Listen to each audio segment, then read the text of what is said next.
साहब हमारी बेटी का इस्तेमाल कर रहे हैं, जो पूरे जिले से जिन्होंने उस इम्तिहान को पास किया था और गवर्नमेंट कोटे में जिनका एमबीबीएस के लिए इंतखाब किया गया था, उसमें डॉक्टर शोएब मोहम्मद खान और इनके ही छोटे भाई डॉक्टर शकीब मोहम्मद खान। डॉक्टर शोएब मोहम्मद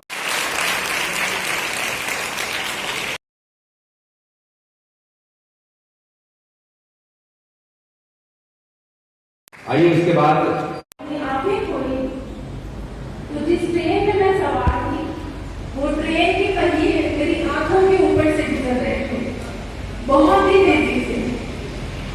कुछ पल के लिए लगा कि मैं कोई ख्वाब देख रही हूँ। बहुत ही डरावना था क्योंकि मैं तो ट्रेन के सीट पे थी, मैं ट्रेन की सीट से उठने वाली थी। मैं अचानक से पटरियों पर कैसे आ गई हूँ और लोकल ट्रेन मेरे सर के ऊपर से इतनी तेजी से कैसे जा रही है। और मैंने बहुत ही उम्मीद के साथ अल्लाह से दुआ की, अल्लाह इस डरावने ख्वाब को खत्म कर दे। और मैंने दोबारा आंखें बंद और कुछ लम्हों बाद मैंने फिर से इस उम्मीद में आंखें खोली कि मैं फिर से अपने आप को रेल के डब्बे में पाऊंगी। लेकिन अल्लाह की आजमाइश थी मेरे लिए, बहुत ही कड़ी आजमाइश। जब मैंने आंखें खोली तो ट्रेन मेरे ऊपर से जा चुकी थी और बहुत दूर जाकर रुकी थी। मैं जिस डब्बे में थी वो ट्रेन का पहला कोच था। ट्रेन 12 डब्बों की थी। मैं चलती हुई ट्रेन से गिर बैठी और जिस ट्रेन में मैं सवार थी उसी ट्रेन के पहियों के जरिए मेरे दोनों पैर आए और मेरे दोनों पैरों को कुचलते हुए ट्रेन बहुत दूर जाकर रुकी। मैंने देखा अपने आप को, जब ट्रेन बहुत दूर जाकर रुकी, ट्रेन को देखा, खुद को देखा। मैं ट्रेन की पटरियों पर पड़ी 2 स्टेशन के बीच में। मैंने उस वक्त बुर्का पहना हुआ था। मेरा जो राइट लेग है वो थाई से कट चुका था और बहुत ब्लीडिंग हो रही थी और मैं अपने लेफ्ट लेग पर बैठी हुई थी। अल्लाह से बस एक ही कंटिन्यूस दुआ कर रही थी कि अल्लाह किसी को हेल्प के लिए भेज दो ताकि वो मेरे घर पर फोन कर सके। आसपास घूमती दौड़ाई हेल्प के लिए कोई भी नहीं था क्योंकि मैं चलती हुई ट्रेन से गिरी थी और 2 स्टेशन के बीच में थी, तो लोगों को पता होने में आने में काफी वक्त लगा। और जब लोग आए, एक उम्मीद का दिया जला कि शायद ये हेल्प करेंगे। मैं बहुत शुक्रगुजार हुई अल्लाह की कि अल्लाह तुम्हें किसी को तो मदद के लिए भेजा। लेकिन फिर से आजमाइश थी कि मैं ट्रेन की पटरियों पर लहू लहान पड़ी हूँ। लोग मेरे पास खड़े हैं, आसपास बहुत से लोग थे।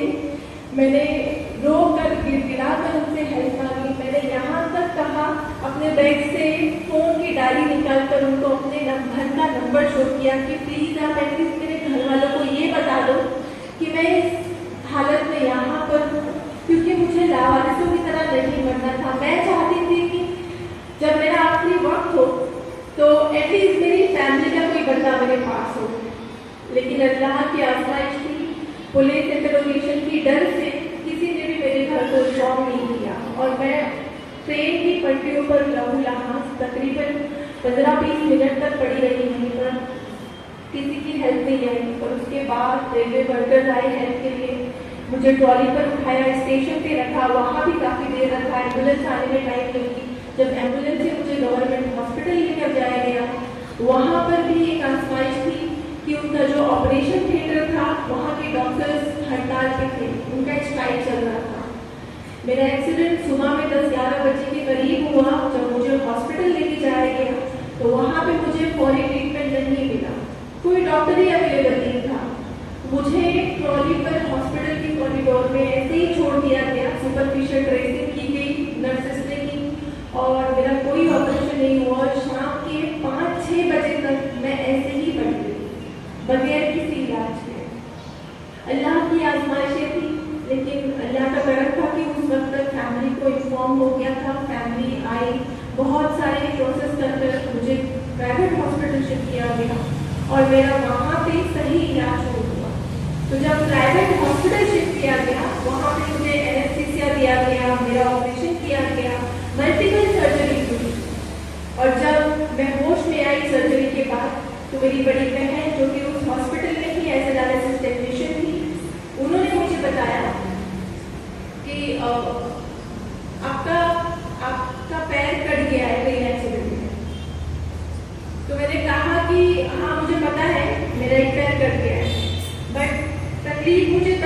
बहुत ज़्यादा हुई, मैं बहुत टूट गई जब उन्होंने मुझे ये कहा कि आपका एक पैर नहीं, आपके दोनों पैर कट गए।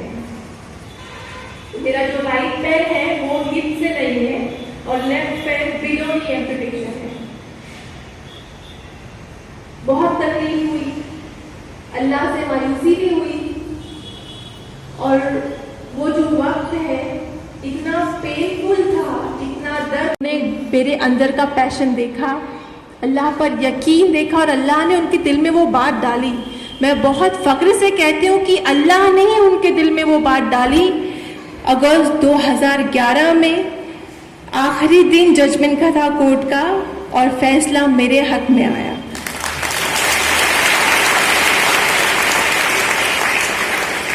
जीरो % भी उम्मीद नहीं थी फैसला हक में आने की, लेकिन अल्लाह ने उस नामुमकिन बात को भी मुमकिन कर दिखाया। और जब मेरे हक में फैसला आया तो ये बॉम्बे हाई कोर्ट में वो तारीखी फैसला लिया गया कि कोई 89% डिसेबल कैंडिडेट को बॉम्बे हाई कोर्ट के through against all odds, against all evidence उसको एडमिशन दिया गया। बॉम्बे हाई कोर्ट में ऑर्डर दिया गया कि इस बच्ची को 89% डिसेबिलिटी के बाद भी आप लोग मेडिकल में एडमिशन दो।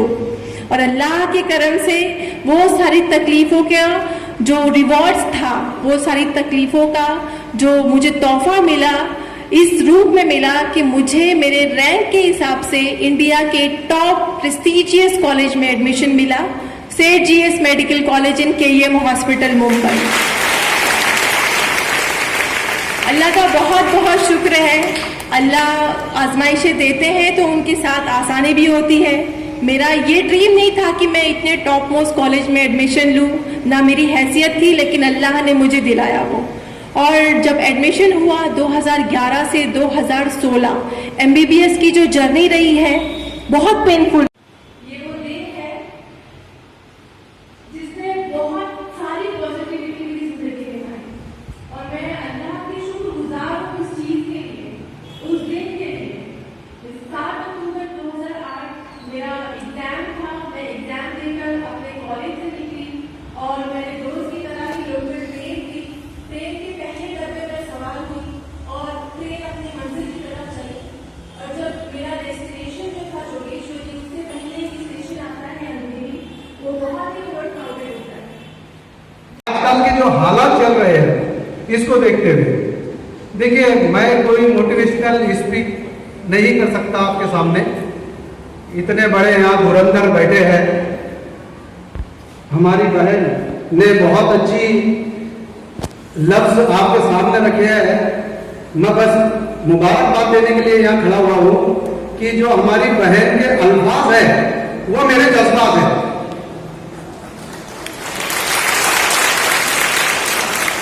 जो हमारी बहन के अल्फाज के साथ मुत्तफिक है, जो इस अल्फाज के साथ खड़े हुआ, वो हमारा अपना है और यही मेरा सपना है। क्योंकि सावदा जैसे शहर में हमने भी एजुकेशन का कुछ काम शुरू किया है, आप लोग बखूबी जानते हैं। मेरी भी तमन्ना है, जैसा हमारी बहन ने बताया कि मेरी तमन्ना थी कि डॉक्टर बन के मैं कुछ तो भी खिदमत करूं, तो यही जज्बा लेकर मैं भी उठा हूं। हम लोगों ने भी यही जज्बे के साथ काम किया है।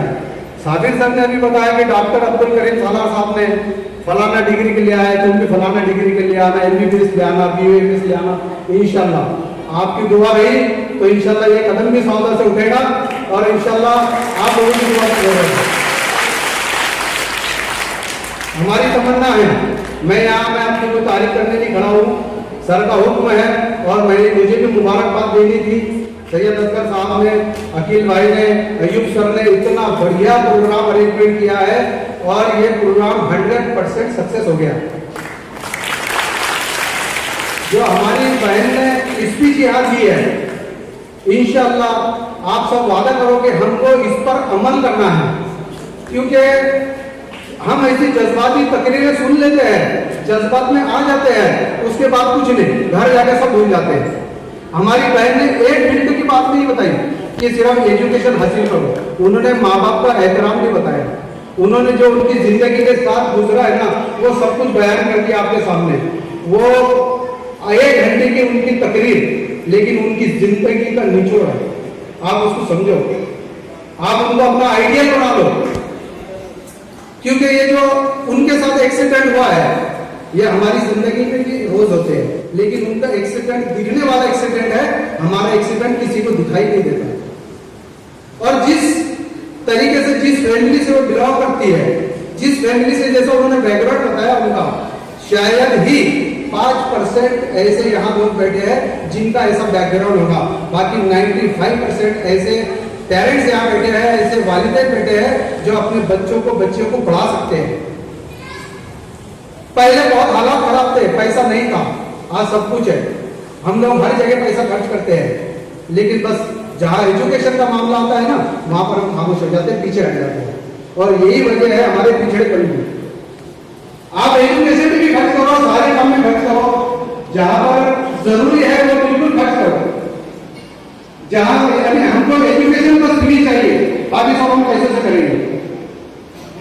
मैं सदर साहब से भी माजरत चाहता हूँ कि मैं वक्त ज्यादा ले रहा हूँ, तो मेरे बस मुबारकबाद देने का मकसद ये है कि ये जो प्रोग्राम हुआ है, अल्लाह ताला आपकी सोच बदले और इसको कामयाब करे। और मैं साबिर मुस्तफा अहमदी साहब का भी शुक्रगुजार हूँ जो उन्होंने मुझे हुक्म दिया और यहाँ बुलाया है। हमें आज जो चल रहा है मार्केट में उसमें कुछ भी ध्यान नहीं देना है, हमें अपने एजुकेशन पे ध्यान देना है। एजुकेशन है तो सब है, नहीं तो इस दुनिया में कुछ भी नहीं है। आप देख लो, हर खानदान में अगर एक लड़का लिखा पढ़ा है, चाहे वो नौकरी पर हो, चाहे वो अच्छा बिजनेस करता हो, तो आप देखेंगे कि वो बिल्कुल जाहिल नहीं है। जाहिल 2 कदम आगे जाता है, उसके बाद ऑटोमेटिकली उसको वापस आना पड़ता है, चाहे वो बिजनेस हो, चाहे वो किसी